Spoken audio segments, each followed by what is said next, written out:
Hello, ladies and gentlemen of the internet, and welcome to another episode of Fanalysis, Harry Potter and the Chamber of Secrets. I'm Retty4, this is Greyjoy 91. Hello. This is Jen Sarai 1. You've caught the heir of Slytherin? And this is Antoine Bandelay. I solemnly swear that I am up to no good. Matt, summarises chapter 4, please. This is Harry Potter Book 2, Chamber of Secrets, Chapter 16, The Chamber of Secrets. We're kind of getting into like the climax here. Things are starting to really ramp up, and I don't really have like a summary in mind. Let's just talk about like the content because it kind of is all over the place until like the main event gets started at the end. So let's get into it. Plot-wise, it's kind of just things happen until we actually get into the subject matter of the chapter. We open with the rather amusing revelation of exams are coming next week, and Seamus Finnegan's like, "Wait, we still have exams?" It's like, what? Well, it's crazy that they're in school, but I feel like in the magical world when like deadly things happen, it's like not taken into the same account that it would be in the Muggle world because they are a little bit more resilient. Yeah, more commonplace is they're more resilient, and so like something like this, which in a normal school would be like, yeah, you guys are all going home. Like they're like, no one's died yet, so continue with your schooling. It is a really weird concept, isn't it? It's just like takes it that. But it's consistent culturally with what we've seen from the wizards, But the other thing to consider, though, is that the problem with closing Hogwarts because the school is too dangerous is where are the students going to go? Because the problem is that the wizard population, like worldwide, is just so small that you pretty much only have like one magical academy to a region or country. And that one magical academy can handle everyone.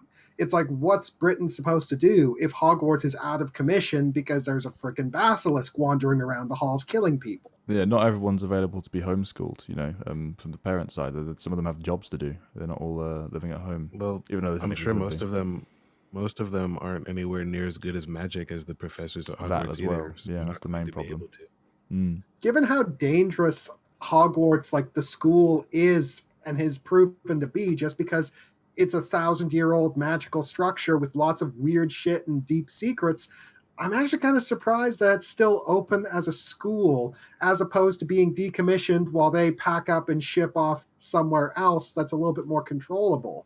That would be like, the modern Muggle approach, wouldn't it? But yeah, again, going back to that archaic, twisting like ways of the wizarding world.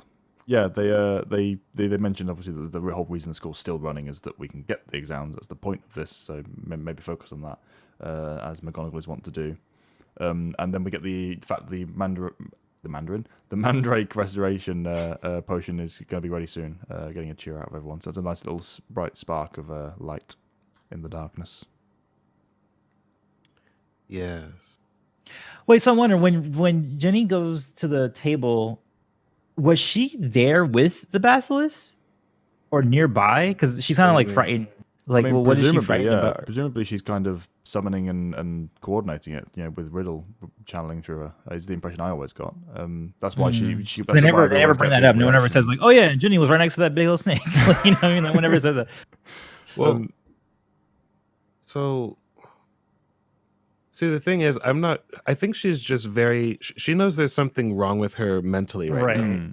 I think that she's just terrified because really, like, I was thinking about, like, how can, really, like, and I guess he could command the snake to, like, just make sure it's never looking at him, but Voldemort shouldn't be able to look at the thing either. You know what I mean? Right. So he's controlling this thing, but not actually able to observe it. So I don't think she could be entirely aware of what it even is entirely. Yeah, she's kind of got blackouts, doesn't she? From this, it's just kind of that's what kind of scares her. But more and more she's piecing the facts together, and it's kind of, you see it throughout the book. She's getting more and more stressed and scared by it. I haven't read the end of the book yet because we're not covering that chapter yet. But I know that Tom Riddle goes into a bit of like because she starts writing to the diary when she's in mental distress, and we get flashes of what her insight is. It's very fragmented though.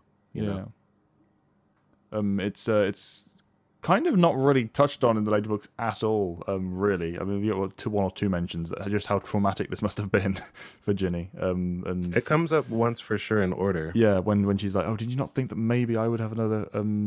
I would be the one that you could tell, who has actually been possessed." But yeah, aside from that and a few other mentions, you don't really get the full Ginny dwelling was of so her much better character. in the book. She's so much better. She's a completely different character. It's not even that she sucks in the movies. It's just that she's just very bland. Yeah, she's a blank slate. I still think the problem is that like so many other characters. Sorry. The problem is that like so many other characters in the film, she kind of gets relegated to just being a background character, and then they almost kind of remember very late in the series, oh wait, she's supposed to be important. Oh well. She's very trimmable in the original books or the early books. I mean, she's not even relevant really until the 5th book again after this one. Right. But the films didn't necessarily know where it was leading. So. I forget when did the film start. Like, how many books were out? 3 was not out 4, yet, right? 3 or 4. But when Goblet of Fire had just come out when the first movie was released, so 4 books. Right. So they didn't have the 5th one to work on at that point. Right. But they probably should have done by the time they got around to film 3. I think. I can't remember. It was a long time. She doesn't do anything in book 3 though, so that's fair enough. No, I know, but I'm saying that they would have.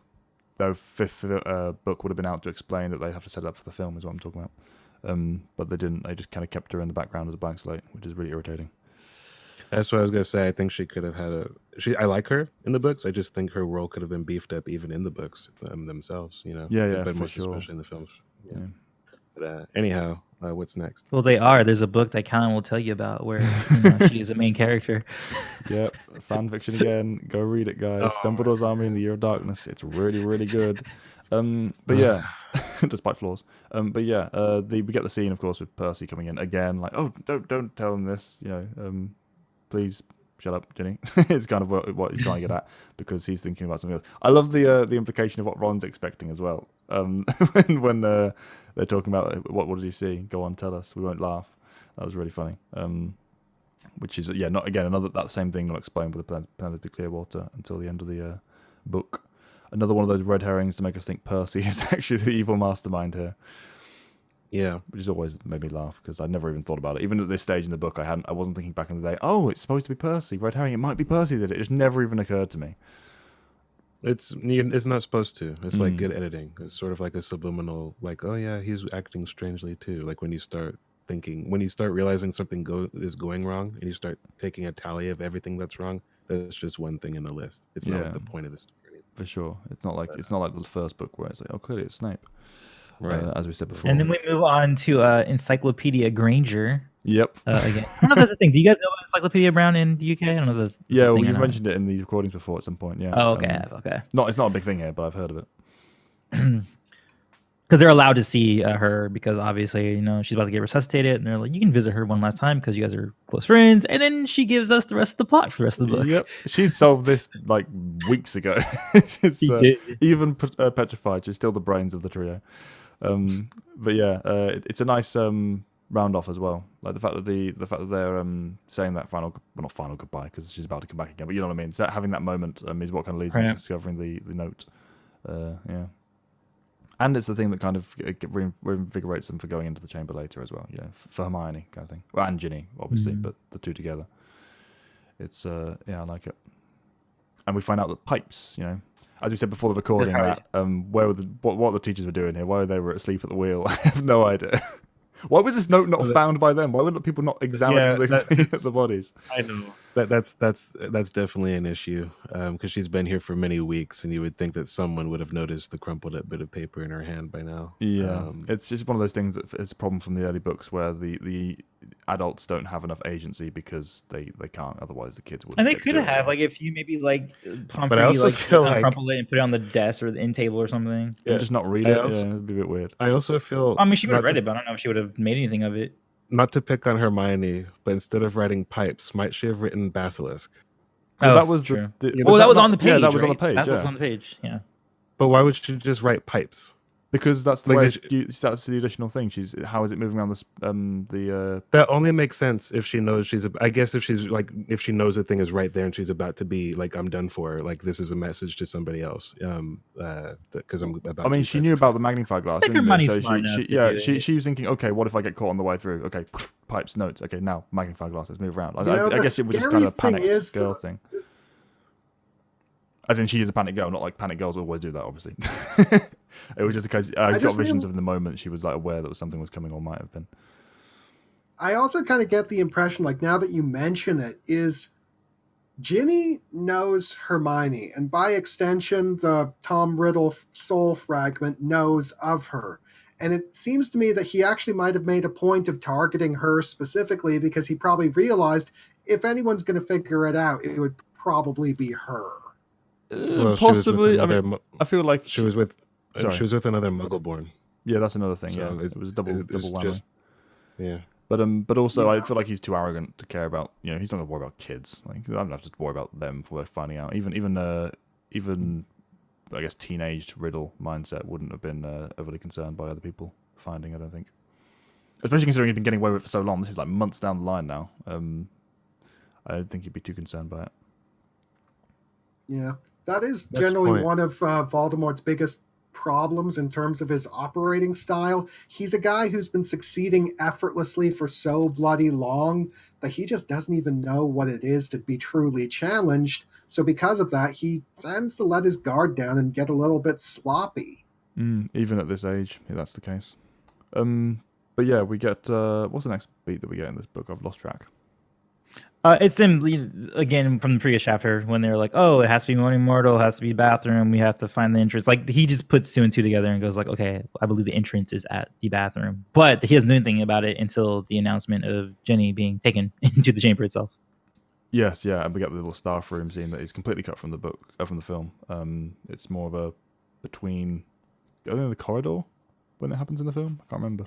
Yeah, it's just in the corridor. Yeah. So I have to wonder how big are the pipes in Hogwarts's walls? Yeah, we talked about that before. Something like we saw some of them. Yeah, we talked about it before. It's like, why were they building them that way? Yeah, I know.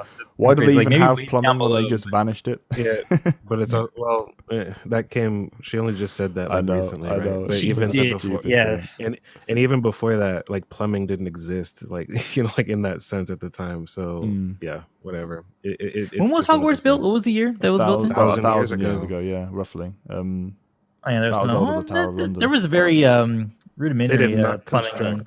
There's no urinal, but not like that. You know what I mean? Yeah, not like that. Not like that. Salazar Slytherin was just the world's most foremost plumber. The plumber before plumbers existed.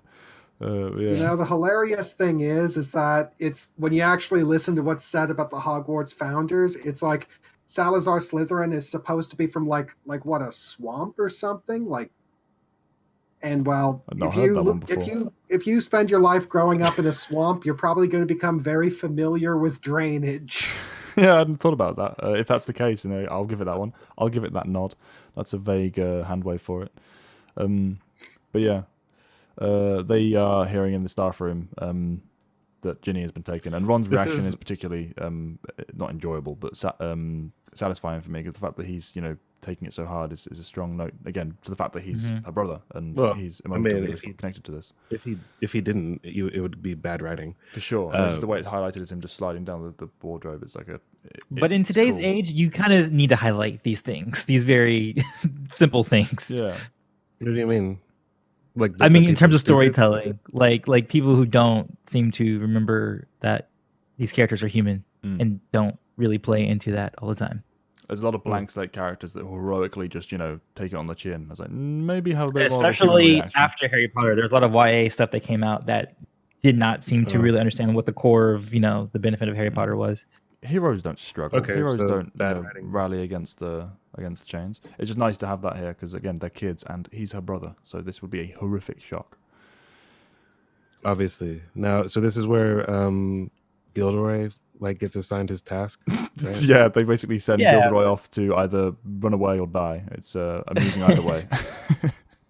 I will say that this particular scene in the film, even though it didn't take place in the staff room, was carried off brilliantly, especially just the way you see Kenneth Branagh as Lockhart going, my moment?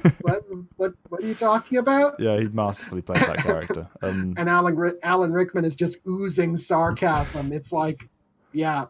Yeah, it's different, but the core translates. I just enjoy the teacher's enjoyment of it, because like, finally we can get rid of this twat.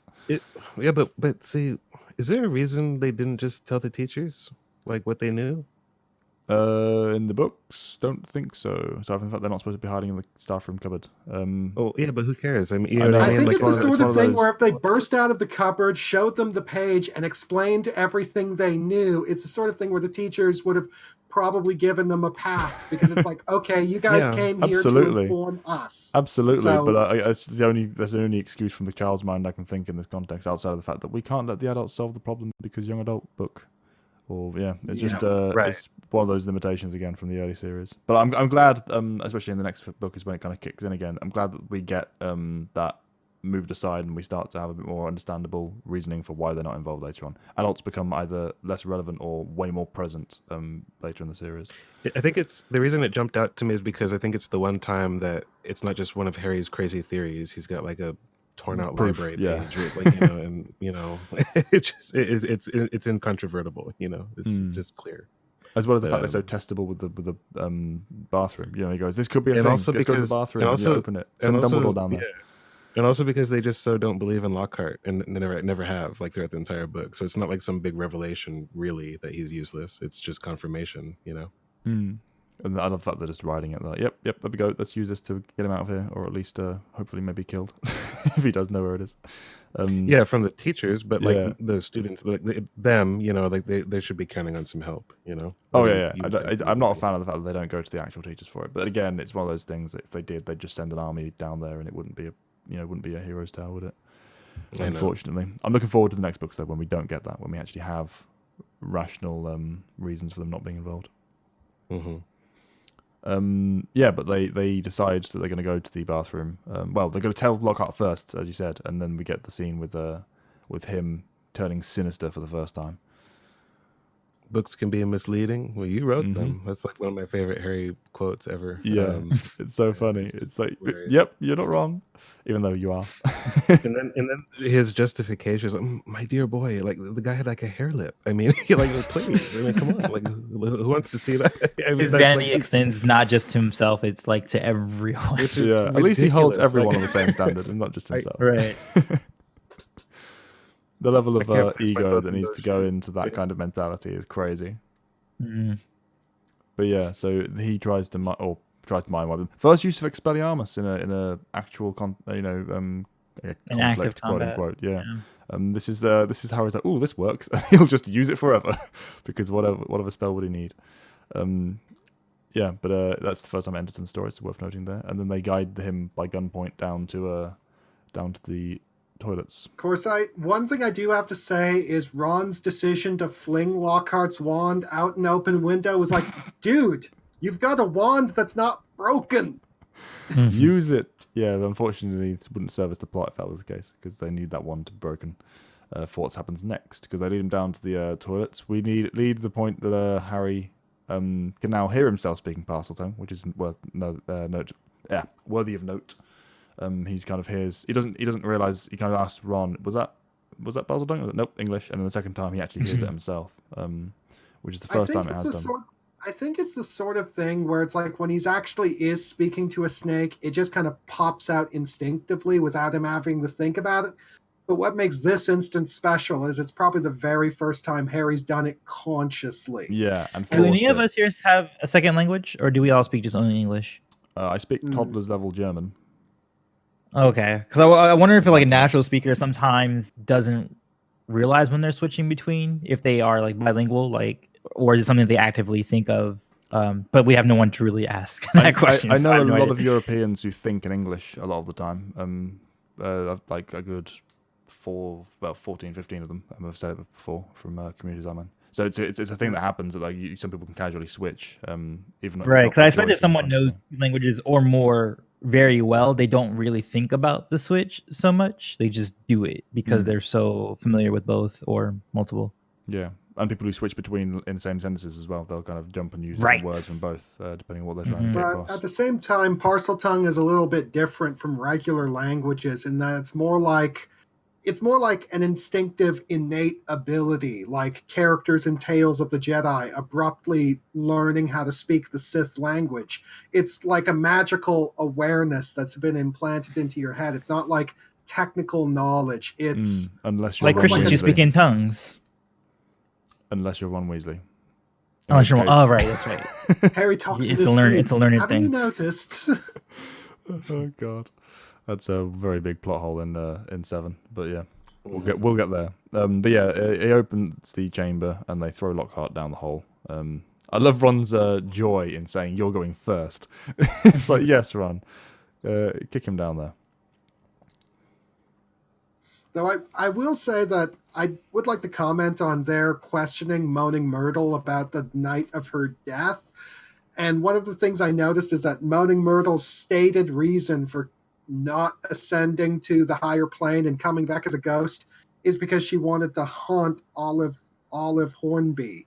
And, well, the sad thing is that literally means that Moaning Myrtle cast aside her afterlife just for a chance at revenge. Yep, that was a bad call. And that's how it is for actually most spirit and ghost folklore or stories, is that, I mean, granted, usually it's not as petty, but they are still on Earth in their spirit form because they haven't let go of something. So it works. I mean, in terms of the folklore and mythology behind ghost lore. But yeah, it's just that her reasoning is extremely petty. Yeah. The question as well is, can they move on after that point? If they say no, clearly not. I think in some, I don't know about in this world, but I know in some mythology, yes, yes, for sure. they can if they want to. Yeah, it happens all the time in mythology at large. Harry Potter, right? Very broad in terms of that. But I think in Harry Potter, it's not clear, because are they just going to be there for eternity? Because that's very depressing if so. The reason why I think it can't possibly be the case that they can just ascend is because clearly Nick would have, he's too self-ashamed and self-reflective about the choice he made to not, when he's talking about it. Yeah, we talked about it later in the books. Yeah, some wistfully. Or when he was denied 4 times, he would be like, all right, I'm out. I'm going to continue on. Go on, have this hunt. It's depressing, though, because you think about how long eternity is, and they're just doomed to live it forever now. As a ghost. What's more depressing than reality, though? I mean, and it's also says something about the nature of immortality itself, like immortality in mythology and fantasy, which is when you become an immortal, you basically lose the ability to change or evolve as a person, as a being. You just continue as this static entity. What you are now is all you will ever be, and that's after a point, yeah, depending on the type of immortality. You need the opt-out clause if you want to be an immortal. You can't be permanently latched to life, or you will be doomed forever. Captain Jack Harkness is a good example of that in Immortals that I know. But yeah, Voldemort himself is a good example of that, because, well, could you imagine what would have happened to him had he not been killed and allowed to continue existing? It's like I basically picture him eventually turning into the Harry Potter series analog to the Witch King of Angmar. He's insane anyway, though. He was never going to be a good guy. So it was like immortality is the least of his problems. But yeah, people in general need that balance. But yeah, one thing we didn't mention actually is the Weasleys sitting in the Gryffindor common room, worrying. I like that because that's one is going to come up again in the future books. It's kind of a nice lead into that, but also it's again that reflection of the fact that this is her family. It adds emotional weight to the reality that Ginny has been taken. To me, this is just so obvious that it has to be there, otherwise it'd be such terrible writing. I know, of course, yeah. It's not like it's groundbreakingly genius or anything, but the fact that it's there is important because so many books, as Anton mentioned, wouldn't have it, and it saps the. Can all those people please stop writing? This is just, you have to do this to be taken seriously. I would think, But yeah, they're down in the chamber. They after talking to Myrtle, as we said, they find, which I really like this bit actually, the snake skin. This is a cool way of physically physically foreshadowing the presence of the basilisk without, as well as giving kind of a cop out shock factor moment where like, oh my god, it's there, without having to have because for one thing, Harry's gonna have to close his eyes. So describing this thing later on is not going to be very easy to start with. So getting that kind of idea and that visual in our heads this early into the scene is strong. And it gives you a moment for your hero to be like, nah, I'm out, but still saying like, nope, still gotta press forward. Precisely, yeah. It's that moment of decision, and they still go because they are Gryffindors. And this is where Lockhart blasts himself by accident. Right. And which is so satisfying. So satisfying. Yep, into the fifth book, yeah. Because I remember when that first happened and it came back in, I was like, oh yeah, this guy exists. Yeah, exactly. Because no one remembers Lockhart. Like when you think Harry Potter, it's like, of course you remember who he is, but he's an unsung hero. He's so not relevant to the series overall. The funny thing is that I personally kind of came up with this sort of fanfic storyline in my head that I kind of feel was a missed opportunity not including it in the books. The idea that Lockhart eventually regains his ability to retain memories and actually live his life. He just doesn't know who he was before it happened.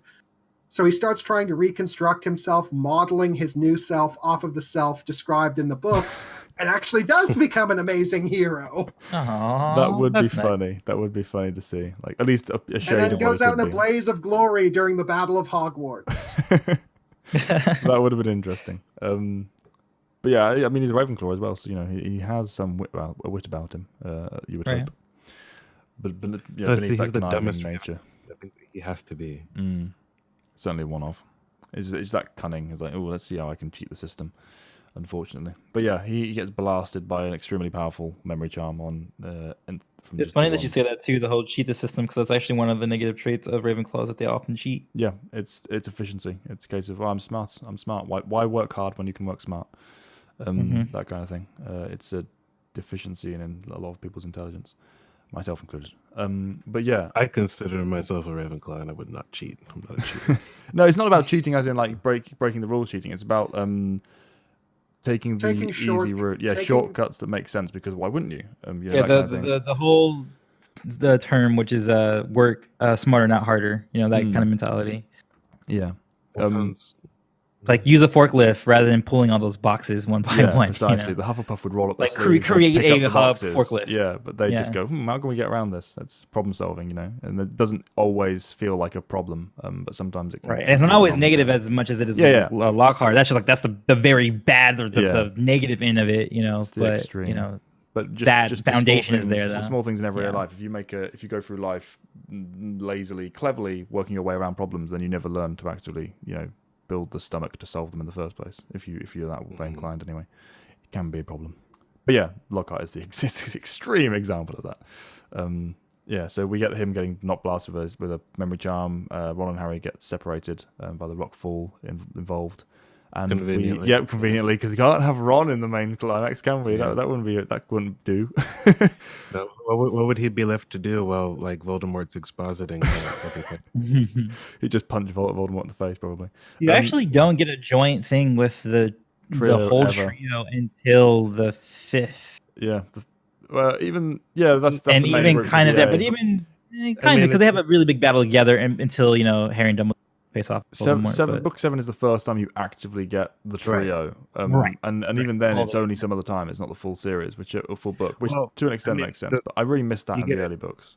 You get it in the first book for the most part. You know what I mean? Like before he moves off. With the trials to get to the stone. But yeah, I mean, and after that, it's a long break. Yeah, and even like I like that it's not them all the time. I like this. It could be different combinations or whatever. But I just wish, it wasn't always down to Harry at the last possible moment at all times, because I really enjoy the trio as a team.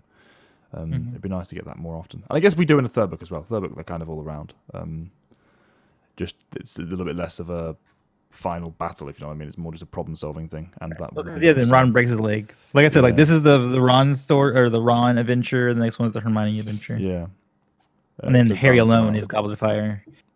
Yeah, with more Hermione again, because Hermione's out of this book now, and Ron's out of the book in the fourth one for a while. So it's she balances the use of the characters well over the series.